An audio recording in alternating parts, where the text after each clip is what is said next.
that one of the more frustrating performances for you guys as a unit, as a collective this year? I think there was just opportunities we didn't seize the moment. And looking back at that game, you gotta, you know, obviously we got enough points to win that game. And I just think our level of detail needs to pick up. What do you miss with Derek Harmon not being on the field on Sunday, and who do you kind of look to step up and fill that role? We'll see. D. Harm has been playing really good for us. Heavy hands, just an understanding. Even at a young age, he understands the defensive line play than a lot of his counterparts. But it's up for other guys to step up. Me and Keanu have to pick up our level of play as well. When we have these opportunities for other guys to step in, it's usually by a group of guys, not just one guy. Ken, when you're playing a team that gave up 8 sacks in its last game, do you smell blood in the water? You would like to think so, but in our game, everybody's just going to try and do what they've been doing against you. I understand teams have been getting out quick, so expect that early. But our level of detail just has to pick up.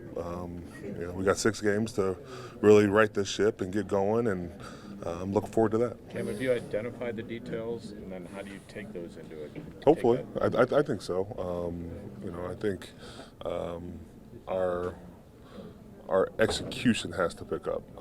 We can talk about it, but our execution in practice, our execution on the field, has to be a lot better. I know you said there will be a lot of guys stepping up, but what have you seen from YA? Obviously, he was playing more at the beginning of the season, and now he's in more of a specialized role. Do you feel like he's ready if he's called upon? I think YA is ready. YA is getting more comfortable in his alignment, playing with better extension.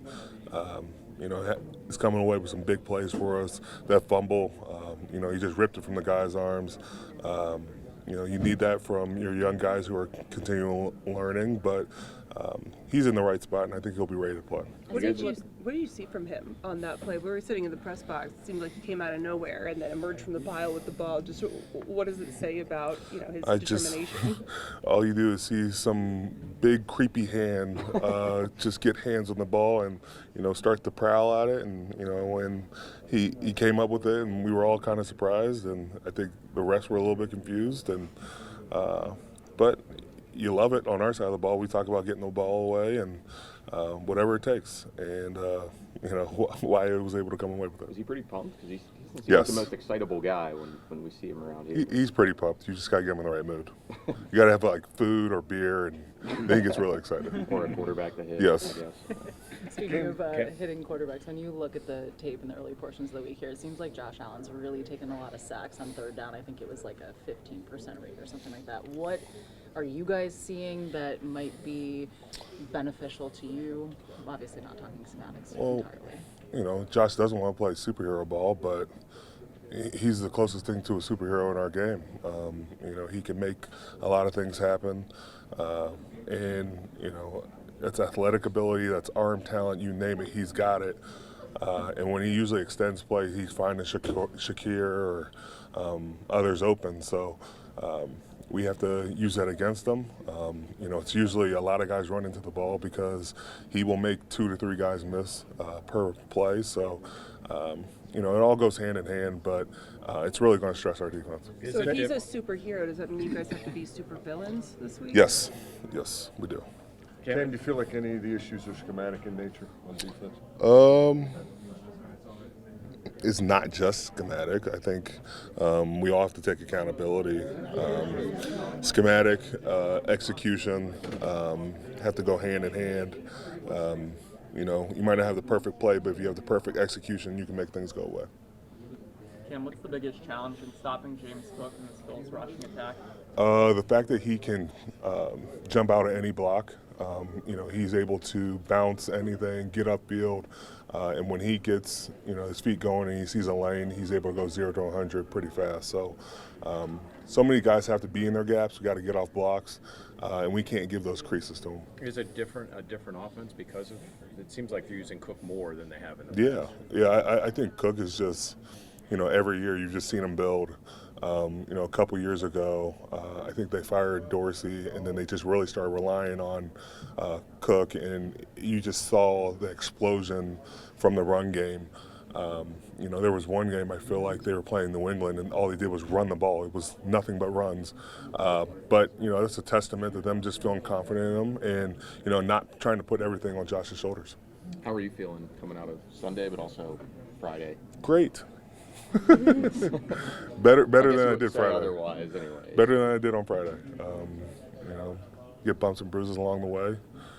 Don't make a big deal out of it. Keep playing. Were you worried at all that you wouldn't be able to go on Sunday? Maybe, but doesn't matter. Just here to play. How do you describe the level of urgency that you guys are bringing into this week and this stretch? Got 6 games to, really punch our ticket. The way I look at it for our group, we got to plant a flag. It comes down to we've lost our last game and we move on, and I'm more concerned on what we do in the future. Does it feel a little bit like Groundhog Day in all of these? Feels like at this point in the season. It's in the last couple of Thanksgiving. years. It's never Groundhog Day. There's no lull in this game for me. Different challenges every week, and different people step up. Different people are looked at as objectives, and I'm excited. We're facing a really good offensive team. They're the number 2 rushing team in the league. If you can't get excited for these games, if you can't get excited for any NFL game, shame on you. I'm very fortunate to be the part of this game and be a part of this team, and there's a lot of football in front of us that we got to take advantage of. Cam, do you feel that excitement shared in the room? Yeah. It's going to be shared in the room. It's going to be shared on the field. We just got to keep going. We're not talking about being a perfect product at the beginning of the season, but at the end we got to hit our stride, and that's got to be the plan. You said Thanksgiving. What's your MVP of the Thanksgiving meal? I would say me because I make the turkey, but no, it really comes down to my wife and my mom, my grandmother, my aunt. They throw down. Usually I'm just preparing the turkey. They throw it in the oven for me. But I'm very thankful to have my family around me that does an amazing job, allows me to play a game I love, and they go above and beyond when they can for me. Can they talk trash to you? Can they? Yeah.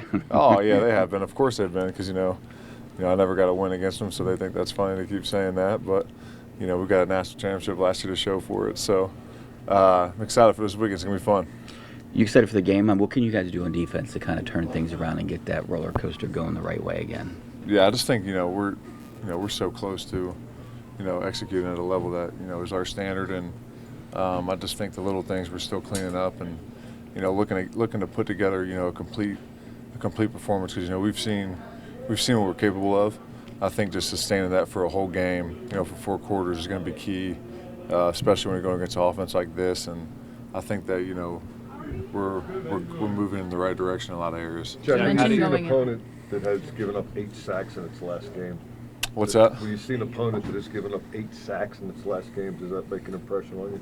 I just think that they're a really good offense. It's the NFL. Sometimes teams are going to make more plays than others, and obviously the Texans did that last game against them.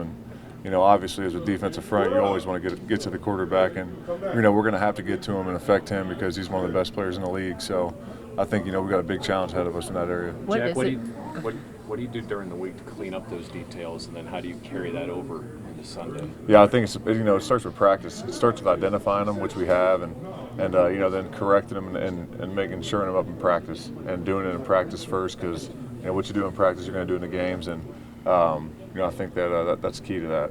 What is it that Josh Allen does so well? I know that's a very simplistic question, but what does he do so well? Yeah, I mean he does a lot of things well. That's why he's the reigning MVP of the league, and he's having another really good year. He's big, he's physical. We were talking about today how competitive he is, and he plays with that spirit, and really drives his group. And I think that when you're playing a guy like that, it's key to get stops early and get stops often, keep him off the field. So when you're going up against a guy like Josh, he's one of the best in the league for a reason, and he challenges you in a lot of areas. Jack, how different is it for you now from the beginning of the season as far as knowledge, comfort, all that stuff? Yeah, I think that I'm feeling good with the comfortability right now, and playing more now. We're almost more than halfway through the season, so it's time for me to step up a little bit more too in my role, and I feel confident that I'm still learning a lot, gaining the experience as I'm playing, and I'm excited about the direction we're going. You moved around some at Ohio State, right? So you're familiar with kind of doing that? Yeah, I'm familiar with doing that. Have you sensed much of an advantage, home versus road, on pass rush just to get off and the visiting team silent snap and all that? Yeah, I think being at home is always helpful. As a collective and as a team, playing in front of your home fans and being at home, we definitely got to take advantage of that more, and really execute at a higher level at our place. Do you guys need to just focus on chemistry yourselves and what you can do? Yeah, I think just focusing on chemistry. We can't control, any of the plays being called. All we can do is, run our routes to the best of our abilities, and just hopefully, the ball can find us. But if not, if we don't get the ball, just block our team. That's how explosives get started. Do you feel like you guys have found more chemistry as far as how you can set each other up as receivers as the year has gone on? Yes, sir, because the communication aspect has gotten a lot better, since, Aaron and Mason have been, running meetings or, speaking up more in meetings. So, whatever they see out there on the field, we try to do our best to, bring that to life. Why do you think the consistency hasn't been there for you guys at D-class this season? I think we just got to keep trying that. One a game is not going to cut it, but once we start going deep a lot more, those deep throws will start opening up. For you, when you get a sideline shot down the sideline just on a go ball, what's the mentality at the catch point? How are you kind of playing that with your ball skills, which is what does, or is it more just about what you focus on? Yeah, I don't give a fuck about what the corner doing. I'm trying to catch the ball. That's it. It doesn't matter what quarterback's playing. It's a week kind of like last week when you kind of don't know. Does that throw like a little wrinkle into? No, sir, because whoever back there, at quarterback, we number one taking reps with him, and number two, we got the utmost confidence in him to go out there and execute the game plan.